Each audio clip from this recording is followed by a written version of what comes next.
Hi everyone, Kevin McDonald here, and I've got a really special guest today, somebody I've got to know well over the last few years, and this is a real success stories interview. So I'm pleased to have online today Carole Neales. So Carole, how are you? And welcome to Success Stories.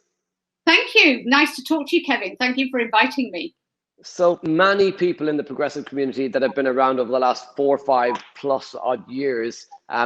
I can't even remember how long you've been progressive, but how many years since you originally came? 2015, I originally went to the Masopi. So 6 years, yeah, because I think in 4, 5, 6, it feels like... Yeah. 2015, 2014, I don't know. There was only 340 people in VIP when I joined. Oh, wow. So like, yeah, quite a few years ago. So a lot of people in the community are going to know you, but there'll also be a lot of people watching this that maybe don't know Carole. So for anyone who's sort of listening in, they've never heard of you before, never seen you before. So who is Carole, I guess? And then let's start at the beginning. So prior to 2014, 15, 16, were you always in property? What were you doing? What was life like? And then I guess what made you think I'm going to get into property? Gosh, my life's been a bit like the stock market. So I originally started in hotels. Then I went into, so I was trained as a general manager of hotels, went into sales and marketing. Then I went into conference production, the all singing, all dancing, big events. Stopped doing that because you had to travel all around the world and I had a child. So that didn't really work. So I stopped after about, 6 years or whatever. And I really went into property by accident. I think pretty much like everybody does. Can't even remember how it happened. I happened to meet somebody who worked for Remax, and Remax probably still are the largest real estate franchise company in the world. So I went to work for them, met somebody who was a mortgage broker based in Nottingham, who introduced me to somebody in London, who introduced me to, and so it went on and on and on like that. And that's kind of how I got into it in this development kind of way, because Remax is obviously a regular real estate company. Yeah. And we're doing residential stuff. I hated doing listings. I just prefer doing the sales. Maybe because you don't get to talk as much when you're doing the listings. So that the other side was better for me. So I teamed up with a girl in the office and she did all the listings and I did the sales, and we did really, really well. But I went off and did a lot of out of office trading, worked with lots of hedge fund managers, corporate clients, those kinds of things when I was there. So yeah, I did that for a long time. So in that role in Remax, you were basically selling deals to other investors, not necessarily buying them yourself. Yeah. Yeah. So then when did you, how long ago was it that you thought to yourself, you know what, I'm going to start doing this for myself now? Well, I mean, what happened then was I did do a deal, and it was in the north of England, and it was a big deal because, as Rob says, go big or go home. But anyway, I ended up having to go home because it was at the time when the market changed and we had the economic downturn, and I was involved with a few other investors, and we bought a big development to go to 62 units. And like one day it was worth 4.6 and then the next day it was worth 2.4. So obviously the loan got called in, and then then I went home, cried a lot. When was that? In the 2007 time? I think it was probably about 2008-9 when it all really went pear-shaped. Yeah. Right. And then I stopped doing everything for a while, and I came into it when I came to Masopi, because it was kind of like, people had started ringing me again. The market had started to change, and I thought I needed to do something and go out there. But what I do now is completely different to what I did then, because what I did then was predominantly trading and obviously working in the estate agency. And what I do now is completely different. It's much hands-on. When you say what you do now, so for anyone listening in, let's go there. What do you do now? So what is the day-to-day of Carole? What sort of deals are you looking at? What type of things do you work on? Well, because I was going to talk to you, I made an effort and wrote down a few things of what I've done. Cool. Which is always useful, isn't it? Yeah. So and it's surprising to actually write it down. Now, obviously, these are not all for me. These are for investors and me, or just investors. So when you say investors, you do a lot of deal packaging. Yeah, so we will find a property that is suitable for conversion, and we will convert it, and then we will furnish it. We do everything from literally start to finish. I would say that 97% of my clients never even see their property.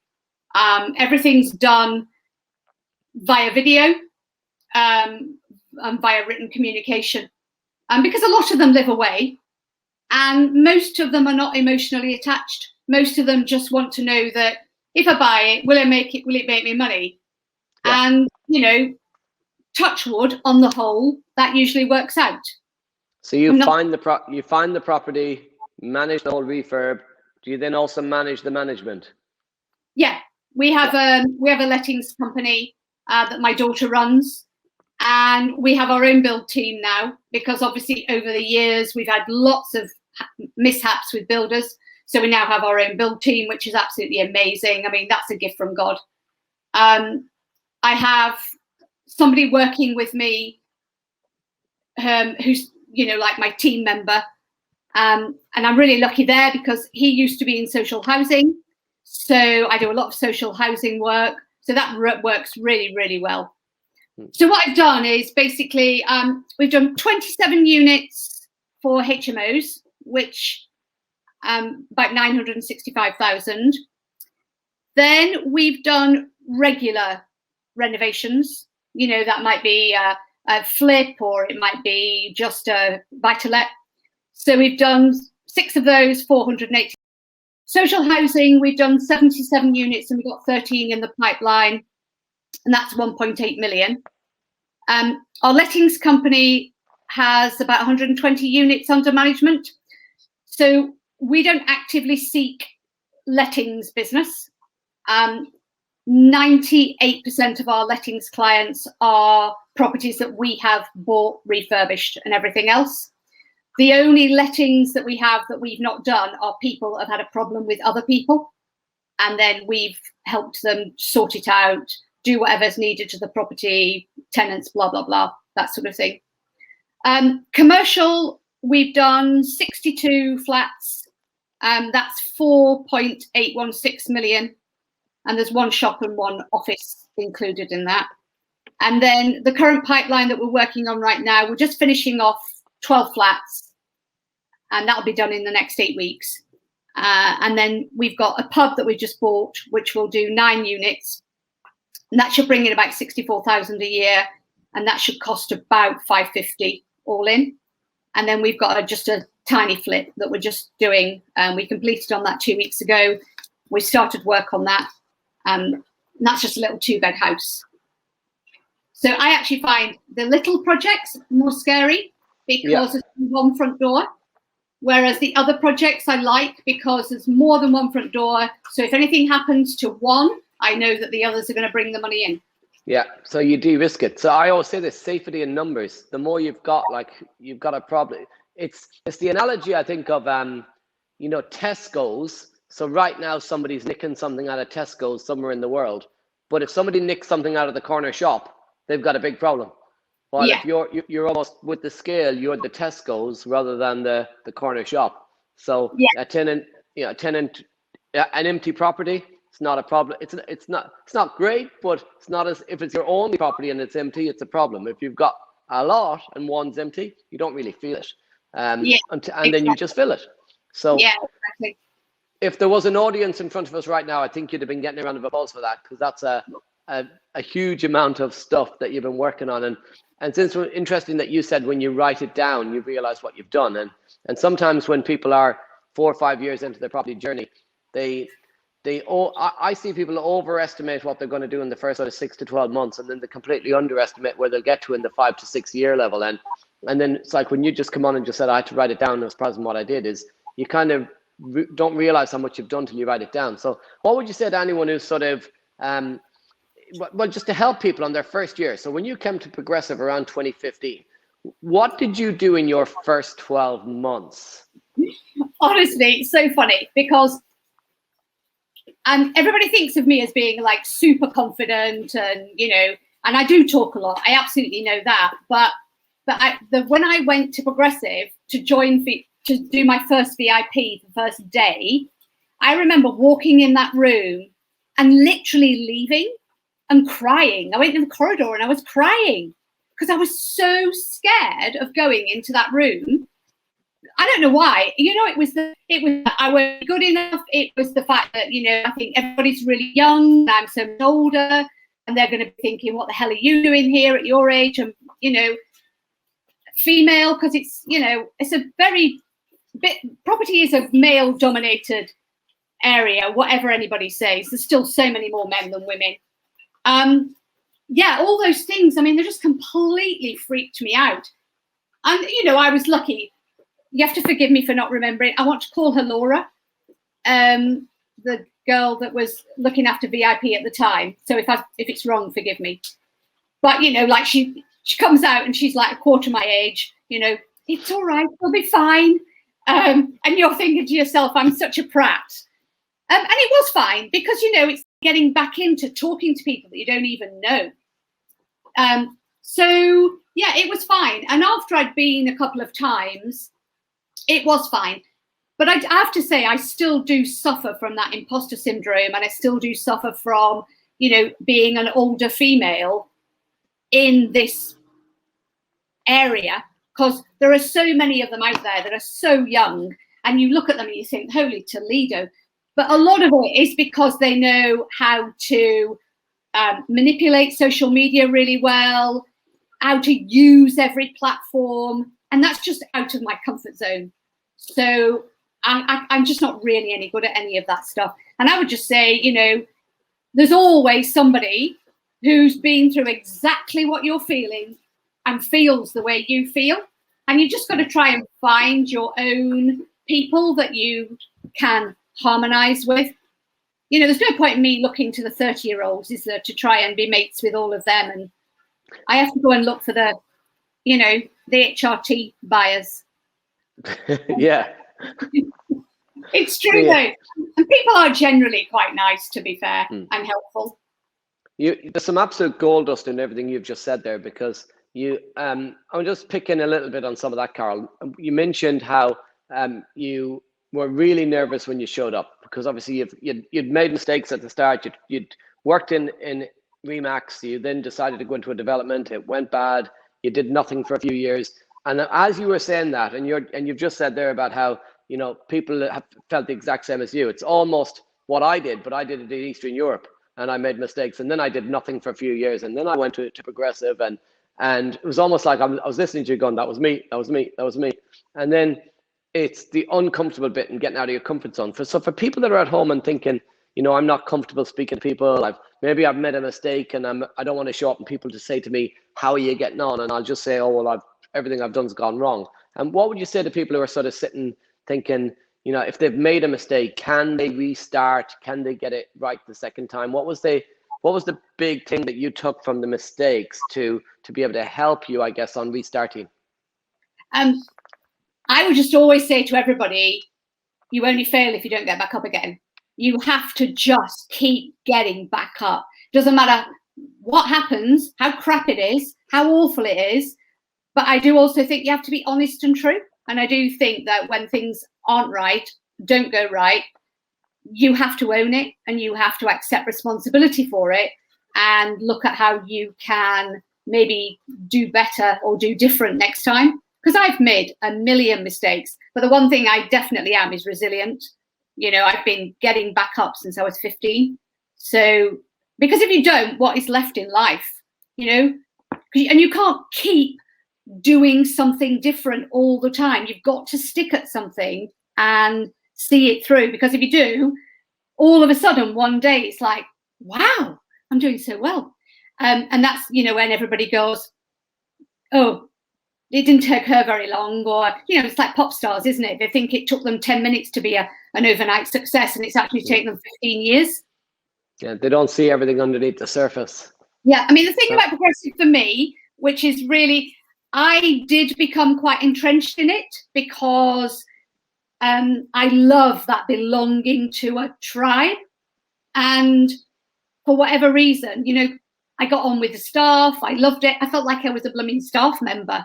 And for me, that's what I needed and wanted.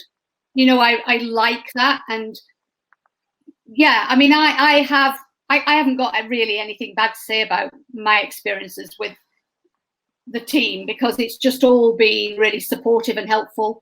And there's always something else that they give you that you can help and learn and benefit from. You know, it's not like lots of other companies where I found you go to the meeting, you pay your course, and then you're finished, you're gone. I feel like we've got a really good supportive network. It's a community. Yeah, that's what I feel. So for me, that's helped my personality massively, because I'm not a go it alone, be on your own kind of person. Yeah. And now, when people talk about communities, a lot of people think about social media. And you mentioned something else there around how, you know, the younger people, they're better at social media. They're on all these different platforms, and, you know, like and I'm listening, I'm thinking, like, there's all these new things, and like Snapchat, I'm not even on it, and whatever other ones are going on that's out there. And people are doing TikTok. Doesn't interest me. But I am on, like, sort of Facebook, Instagram, LinkedIn, and I do a bit on there. But for you, how if somebody else is sitting in here listening to this and they're thinking, you know, I keep hearing from everybody, you have to be on social media, you have to be on social media. How do you get the success that you get without getting entrenched in this thing of, I've got to be on social media? Because one of the other things you see with people sometimes is they spend all their time on social media and they don't do any actual property stuff. So it's getting that balance. So what would you say to people who are thinking, I don't like social media, can they still do this? And what sort of tips would you give them? So for me, I would say, look, groups that you're interested in, look at what people are talking about, and see if there's anywhere that you can contribute, because you always know something, and just start contributing on those arenas and people will start to get to know you.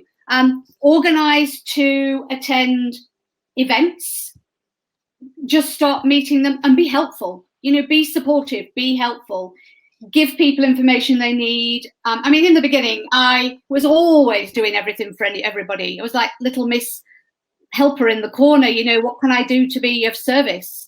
And I've done that with loads of clients. You know, I go out of my way to be helpful, sometimes too much, but that's kind of how I am. And that, to be fair, has stood me in very, very good stead, because, you know, the 12 units I'm doing at the moment, I'm doing with a partner, no money of my own. So, you know, we've got like 800 grand that we've borrowed. The last project I did, which is the 11 units, that was all investor money. So, you know, I wouldn't have been able to do the stuff I have if I hadn't have effectively networked, helped, supported. You know, go to as many events as you possibly can.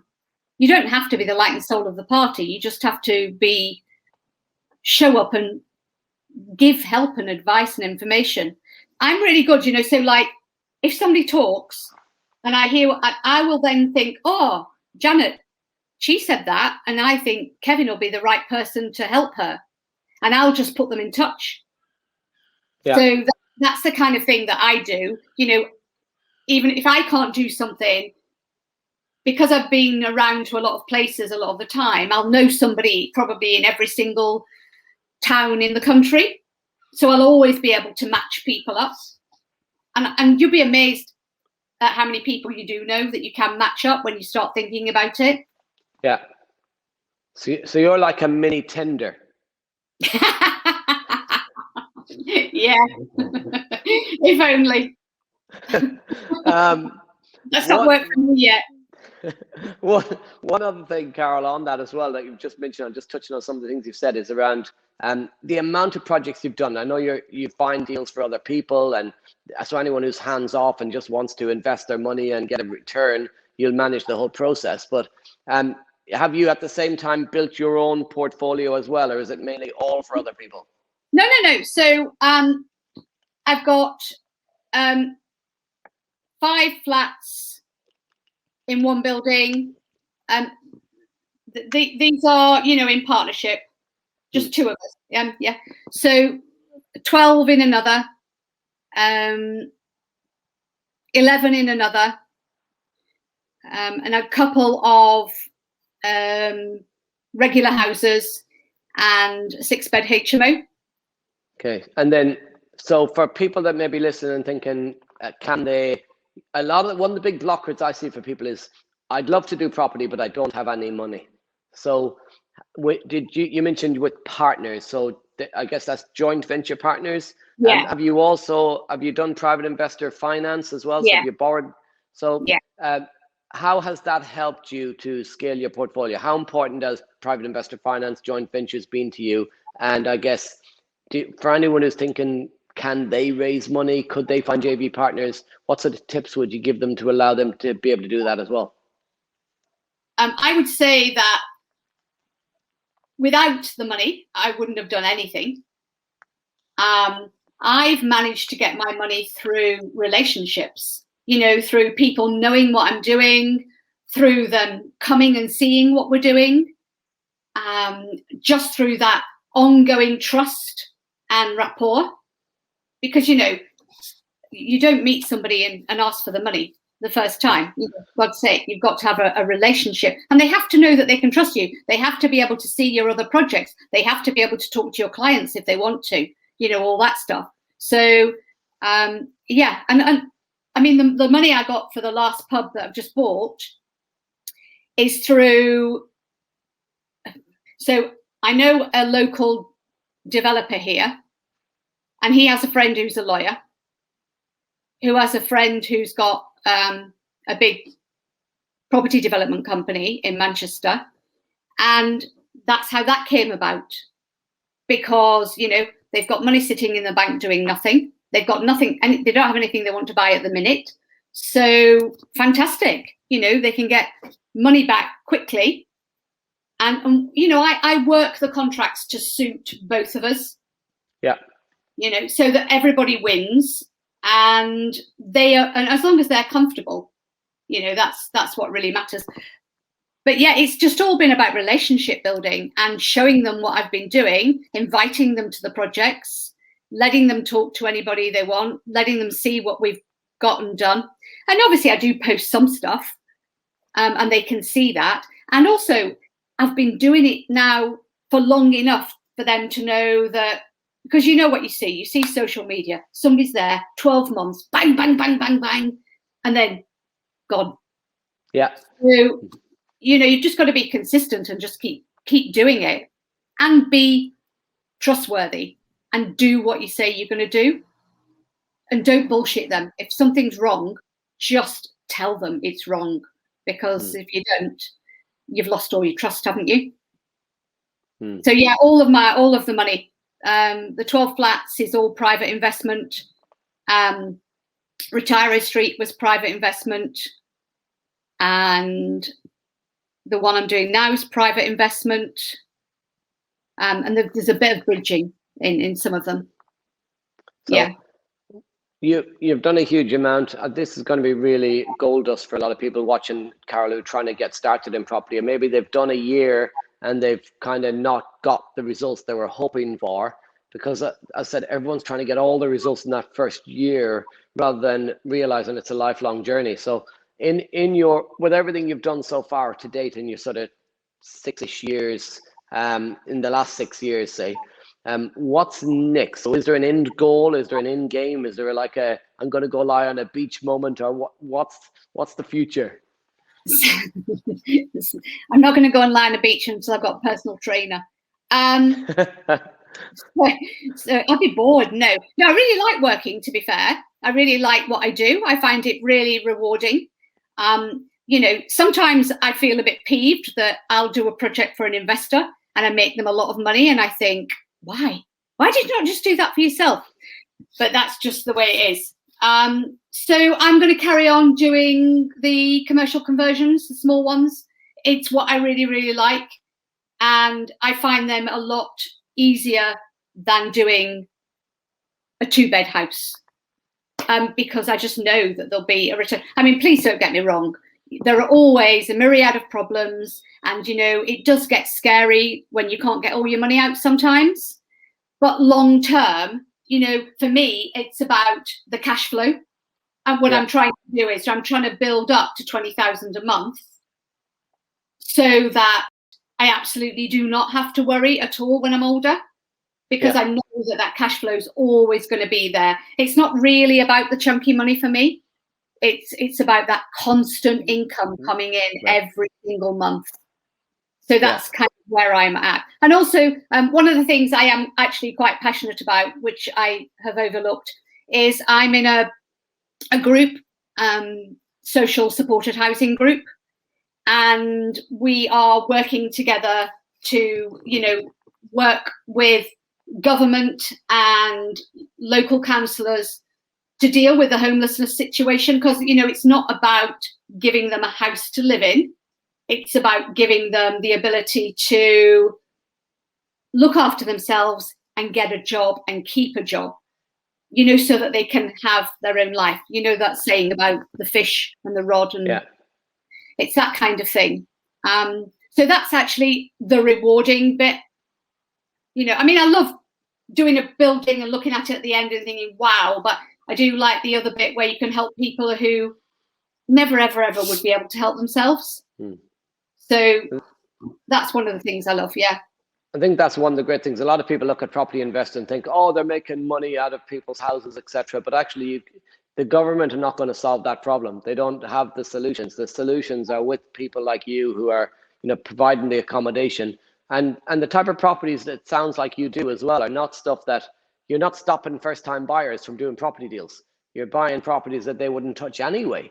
So the type of social housing stuff you do, do you do that just with yourself, with joint venture partners? Are you looking to scale that? Is it just Manchester, or do you do it outside of Manchester? And we do it outside of Manchester. The group I belong to is run by a lady called Amy Vall, and there's just 20 of us in the actual nucleus of the group. I mean, we have another group that's open to everybody, but there's and then there are just 5 of us that are actually part of something new that's about to happen.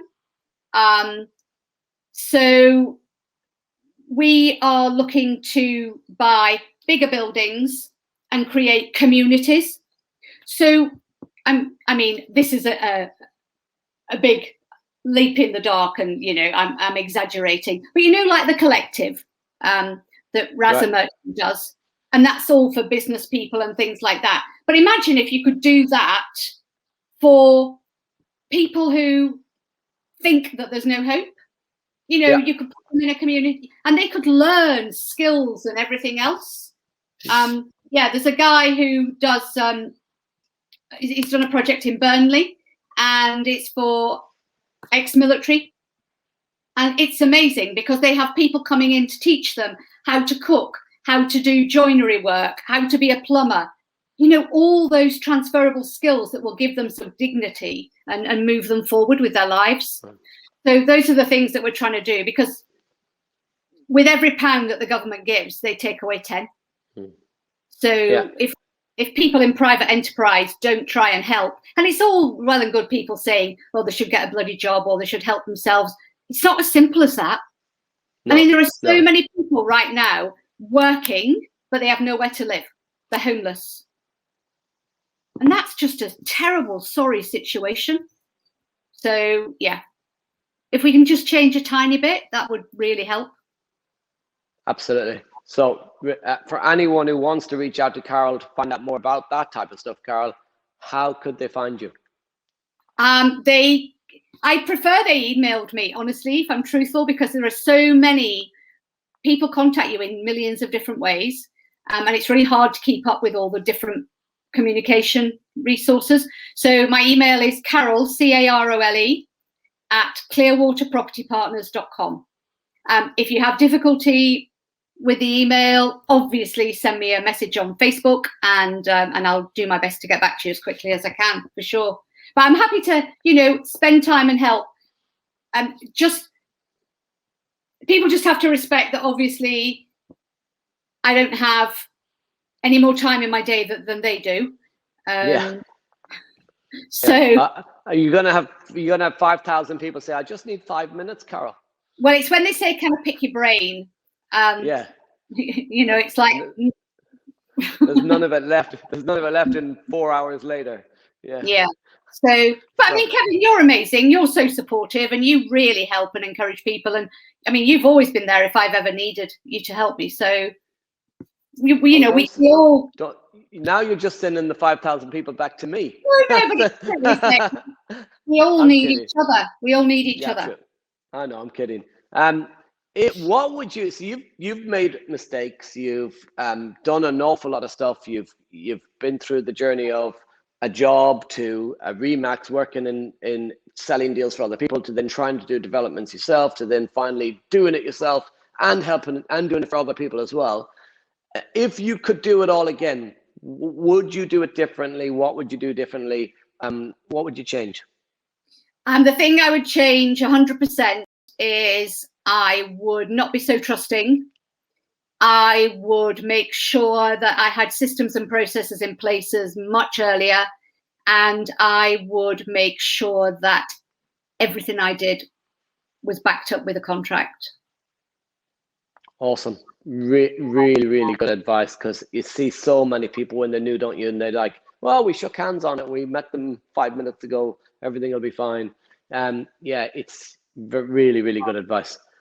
Carole, we have been chatting for over 30 minutes, which feels like just flew by. So I'm just conscious of your time. And I know you said, Brian, she's got a project. She's got to get some stuff sorted on today. So really appreciate you coming on.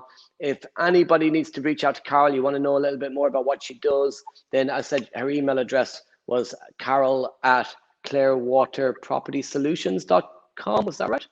No. Say it again. That was completely wrong. What's your email address? Carole, Carole, at clearwaterpropertypartners.com. Partners. It's all about the partner, isn't it? Clearwaterpropertypartners.com. So Carole, Carole, at clearwaterpropertypartners.com. Carole, really appreciate you coming on. I think the audience is going to absolutely love that interview, because it's real. It's the challenges as well as the successes, and it's for somebody that's 6 years sort of into that journey, plus the journey before. While quite often when we speak to people, it can be maybe they're in their first 4 or 5 months. So you've been through the journey a lot of people are going to be heading down through as well. So really appreciate you coming on and sharing that journey. I know you've mentioned that you wouldn't change any. The things you change would be those 3 things. Would you, if you had changed all those things? For often some people say, I'm afraid to start. You've obviously made mistakes. For anyone who's thinking, okay, make those changes, but I still have fear of doing it, what would you say to somebody who's thinking, should I start in property? Can I start in property? Is it possible for me? Definitely, but they have to really love it. They have to want to do it, because it's really hard. It's definitely not easy. I don't know why people think it's going to be easy. They look at TV and they think, oh, doddle. It's hard. But you have to do it. That's what I always say is it's hard.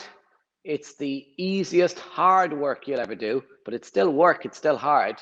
But is it worth it in the end?